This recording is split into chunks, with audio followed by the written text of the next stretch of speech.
बच्चों नमस्कार। उम्मीद करता हूँ कि आप सब सकुशल होंगे। आज आपके सामने एक महत्वपूर्ण टॉपिक फलनों का अधिकतम और न्यूनतम मान लेके आया हूँ। Maxima and minima of function.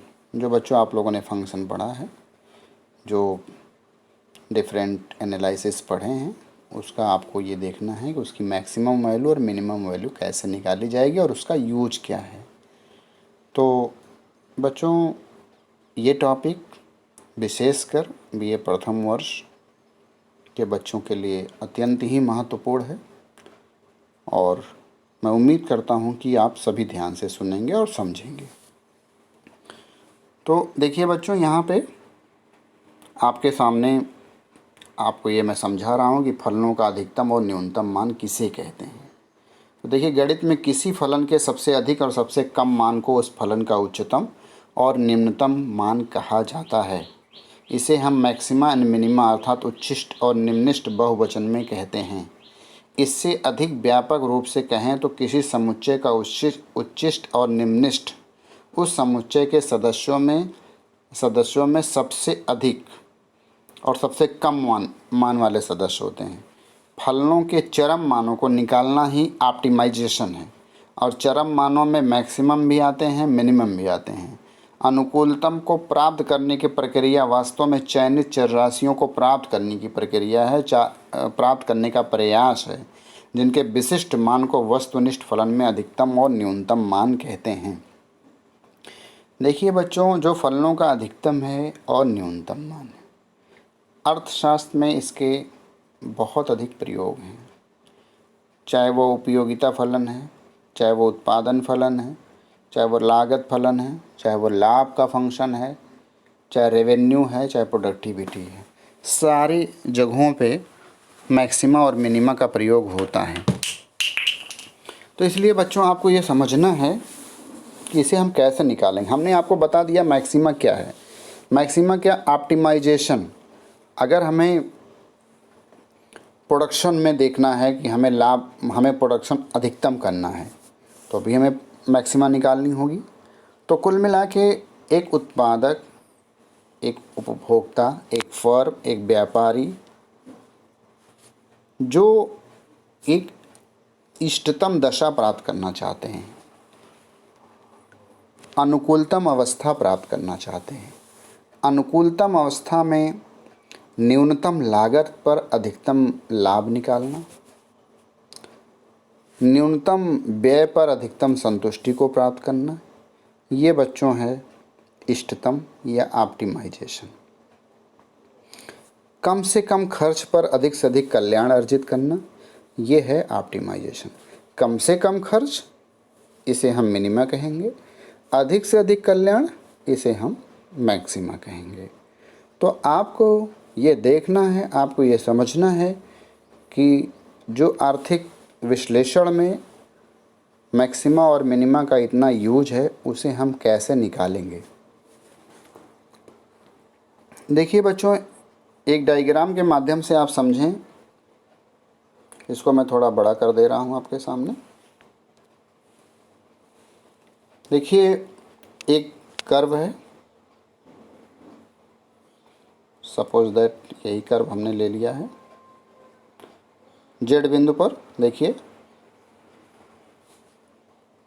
अगर हम यहाँ पे x माने और यहाँ पे y, तो dy/dx बराबर 0। यहाँ t माना गया, समय, और यहाँ पे y इन्होंने लिया था। तो हम यहाँ dy/dt समय के सापेक्ष y लाभ भी हो सकता है, y हानि, y प्रोडक्शन भी हो सकता है, लाभ भी हो सकता है, प्रोडक्शन भी हो सकता है, प्रॉफिट भी हो सकती है। तो ये देखिए मैक्सिमा। अगर ये कोई बिंदु है ए बिंदु, तो निश्चित रूप से बच्चों ए बिंदु पर ढाल क्या होगी? 0 होगी। ये देखिए स्लोप 0। इसे और थोड़ा क्लियर मैं आपके सामने रखूं ताकि आपको ज़्यादा क्लियर समझ में आए। देखिए, अगर ये ए बिंदु है बच्चों, तो इस पर स्पर्श रेखा एक बनाया हमने। स्पर्श रेखा का नाम मान लीजिए ए बी रखा, और ये जहाँ पे स्पर्श कर रही है उसका नाम जेड रखा। तो जेड बिंदु पर खींची गई स्पर्श रेखा का ढाल 0 है, ये आपको याद रखना है। और पहला अवकलन भी 0 है। पहला डिफरेंशियल भी शून्य है, dy अपान dx भी 0 है। और सेकेंड डिफरेंस इसके बाद जस्ट बच्चों अगर ध्यान से आप देखें जेड बिंदु के बाद तुरंत जो है ढाल निगेटिव हो जाती है। तो देखिए 0 से कम लिखा गया है, इसका मतलब निगेटिव ही है। तो सेकेंड डिफरेंशियल जिसको हम d2y अपान dx स्क्वायर बोलते हैं, जो यहाँ t लिखा है, यहाँ समय है, तो d2y अपान dt स्क्वायर लेस देन 0। तो यहाँ पे ये मैक्सिमा आएगा बच्चों। और सेकेंड में आप देखिए न्यूनतम में अगर हम इसको कोई बिंदु नाम दें यम बिंदु, तो यम बिंदु पर खींची गई स्पर्श रेखा का ढाल शून्य है। देखिए यम बिंदु पर, इसलिए पहला डिफरेंशियल यहाँ पे भी शून्य के बराबर होगा बच्चों, dy अपान dt बराबर 0। और सेकेंड इसके बाद जस्ट इस वक्र का ढाल देखिए, अगर हम इसको AC वक्र कह दें और इसको सपोज दैट लाभ वक्र कह दें, जो आपने मैक्सिमा, तो लाभ वक्र के जेड बिंदु पर ढाल शून्य और सेकेंड डिफरेंशियल निगेटिव। तो यहाँ बच्चों प्रॉफिट मैक्सिमाइजेशन, यहाँ लाभ अधिकतमीकरण आप कह सकते हैं। और यहाँ पे देखिए AC है, तो देखिए यम बिंदु पर ढाल शून्य है और इसके बाद जस्ट ढाल हो जाती है पॉजिटिव। इसका मतलब सेकेंड डिफरेंशियल बच्चों 0 से ज़्यादा होगी। ये है यम बिंदु न्यूनतम बिंदु का पॉइंट है, न्यूनतम आप लिख सकते हैं। और इसको बच्चों जेड बिंदु को क्या लिख सकते हैं, अधिकतम लिख सकते हैं। तो ये आपने समझा कि अधिकतम क्या है, किसी कर्व पर हम मैक्सिमा और मिनिमा कैसे निकालेंगे। मैक्सिमा फिर से समझ लीजिए, dy अपान dx बराबर 0, first differential equal to 0 and second differential is less than 0, that is non maxima. And minimum first differential is 0 and second differential is greater than 0, that is minima. ये आपको समझना है और ये आपको जानना है मैथमेटिक्स के सहारे कैसे हम मैक्सिमा और मिनिमा निकालेंगे। देखिए बच्चों, इसे एक सिंपल फॉर्म में भी देने का प्रयास किया गया है।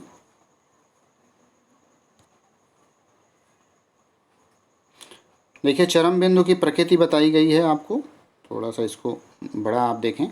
चरम बिंदु की प्रकृति बताई गई, अधिकतम, चरम मतलब ऑप्टिमाइजेशन, और ये न्यूनतम। देखिए फर्स्ट डिफरेंशियल, इसे आप कहते हैं first differential is 0 and second differential less than 0, ये मैक्सिमम।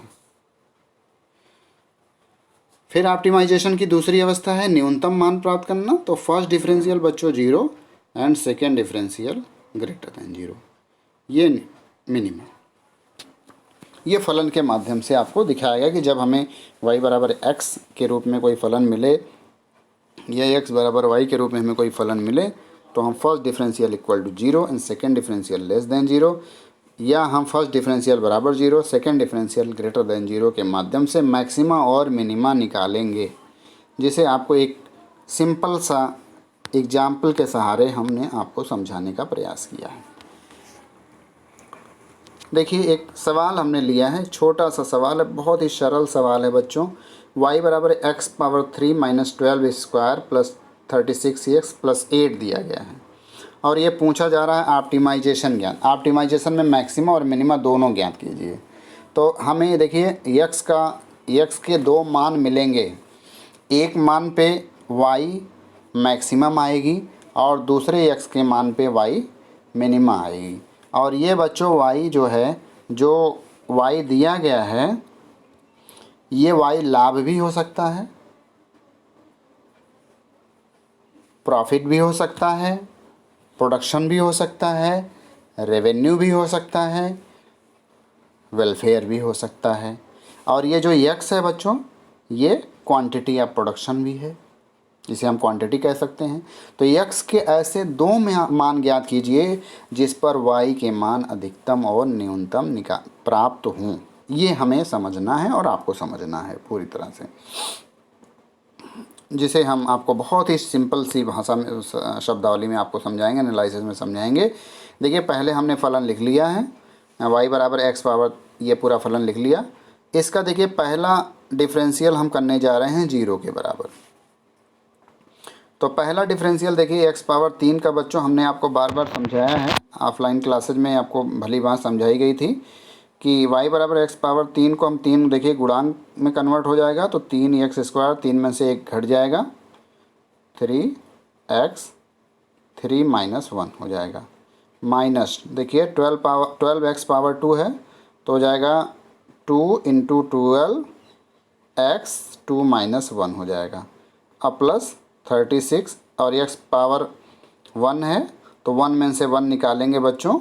अगर हम यहाँ पे लिख दें x 1 - 1 तो हो जाएगा 0 बच्चों, और 0 का मान जो होता था 1, और 36 × 1 बराबर कहेंगे 36 ही आएगा।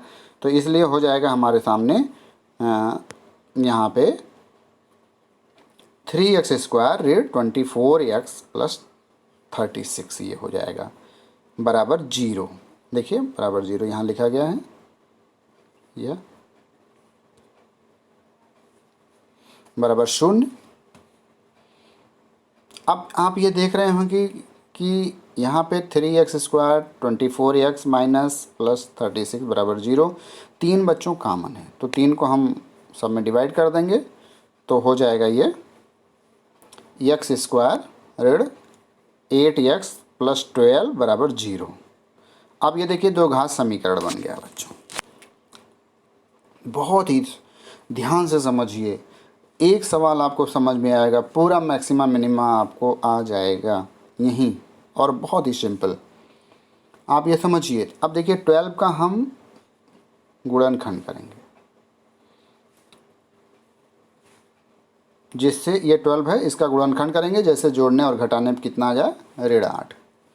तो हम क्या ले सकते हैं 6 दूनी 12 तो ऋण 6 गुणे ऋण 2 अगर ले लें तो 6 × 2 बराबर 12, और ऋण गुणे ऋण बराबर प्लस। तो देखिए बच्चों +12 तो आ गया, लेकिन ऋण 6 और प्लस ऋण 6 और प्लस ऋण 2 अगर हम जोड़ेंगे तो ये आ जाएगा ऋण 8। ये देखिए जहाँ पे ऋण 8 भी हमको लाना है। तो गुणनखंड में देखिए तीसरे चर का मान ऐसा गुणनखंड करना है कि जोड़ने घटाने पर अगर यहाँ ऋण है तो ऋण आना चाहिए, प्लस है तो प्लस आना चाहिए। और अगर यहाँ 12 गुणनखंड अगर ये -12 होता तो हमको उसी रूप में गुणनखंड करना होता। ऐसा गुणनखंड करो कि मल्टीप्लिकेशन में -12 आए। तो ये आपको मतलब जैसा हो वैसा आपको समझना है। फिलहाल यहाँ 12 है प्लस है तो हमने -6 गुणे -2 किया, और -8 है तो हमने यहाँ जोड़ने घटाने -6 प्लस -2।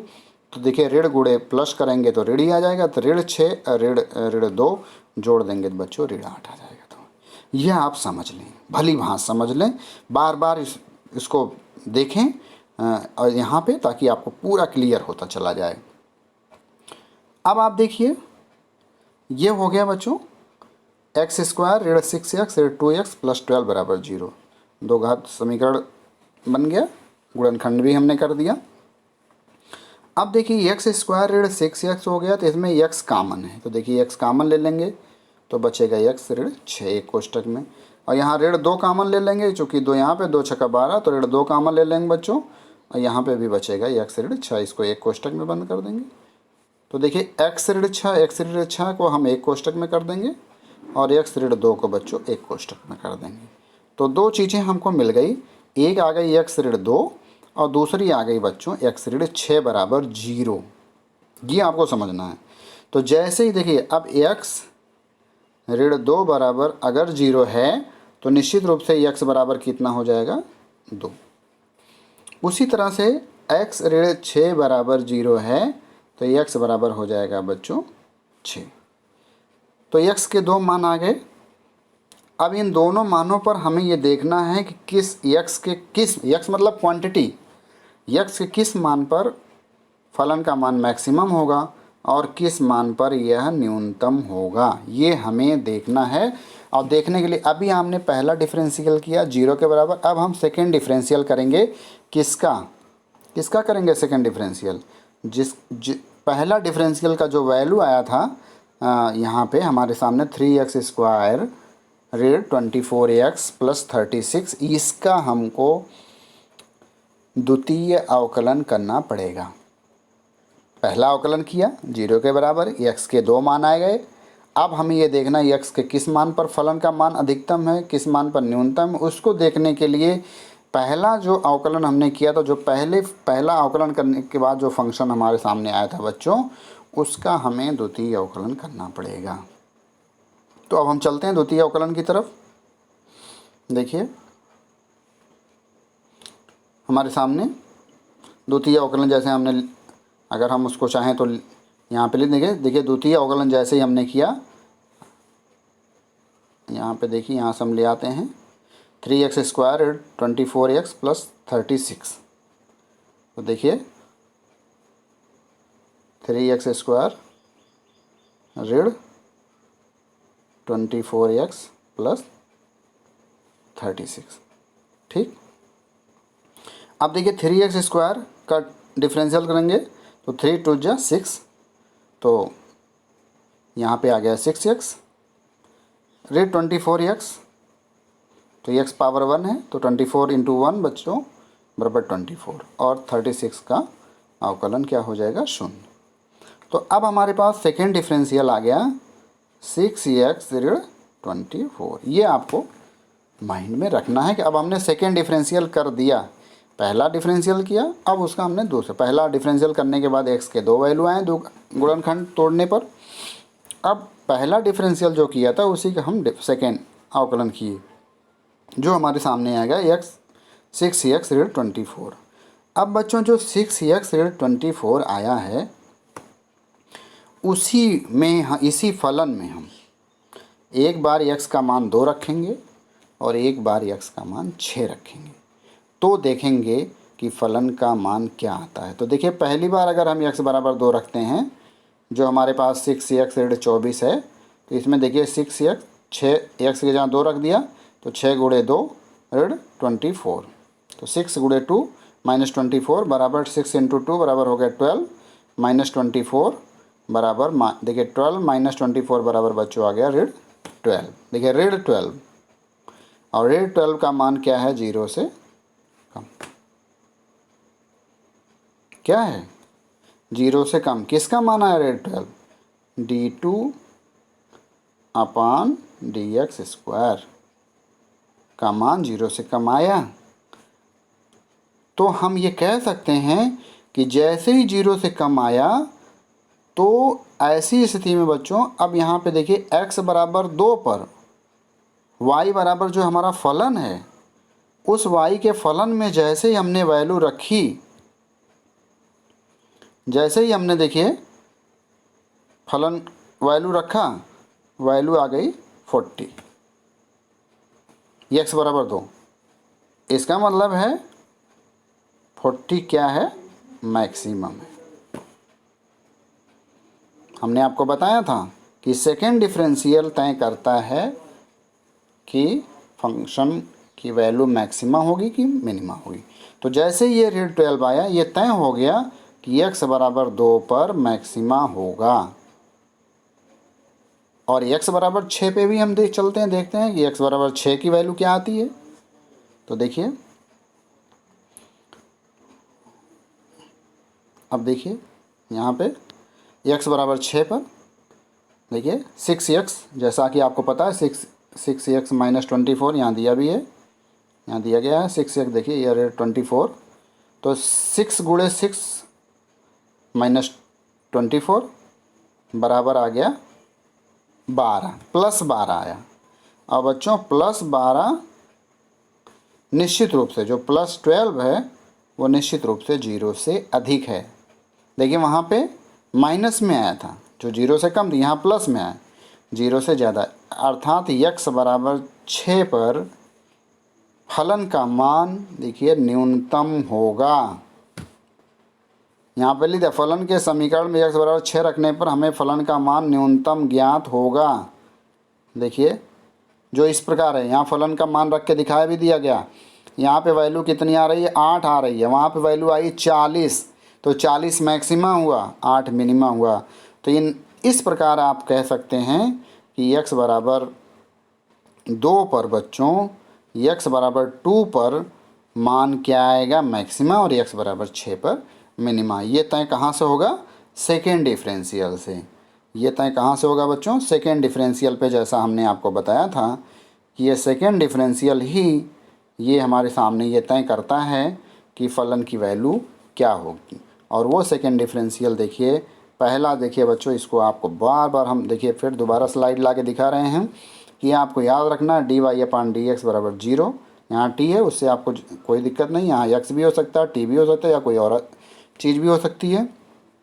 तो dy/dx या dt बराबर 0, सेकेंड डिफरेंशियल लेस देन 0। तो ऐसा आया है, तो निश्चित रूप से देखिए लेस देन 0 सवाल में -12 आया था, किस पर आया था, x बराबर 2 पर, जैसा कि अभी हम आपके सामने हल किया है। और यहाँ पे देखिए ग्रेटर देन 0 सेकेंड डिफरेंशियल आ रहा है, इसका मतलब न्यूनतम। तो ये बच्चों यहाँ से आपको क्लियर होना पड़ेगा कि हमें किस प्रकार से फलन को देखने हैं। तो मैं एक बार आपको संक्षेप में ये बता देता हूँ कि आपको जो फलन है बच्चों, उसके 2 बार अवकलन करने होंगे। पहला अवकलन 0 के बराबर, दूसरा अवकलन 0 से ज़्यादा या 0 से कम पे करके आपको वैल्यू चेक करनी है कि फलन का मान मैक्सिमा आ रहा है कि मिनिमा आ रहा है। और आप इसको बार बार इस लेक्चर को पढ़ें, समझें, ताकि आपको पूरा समझ में आए।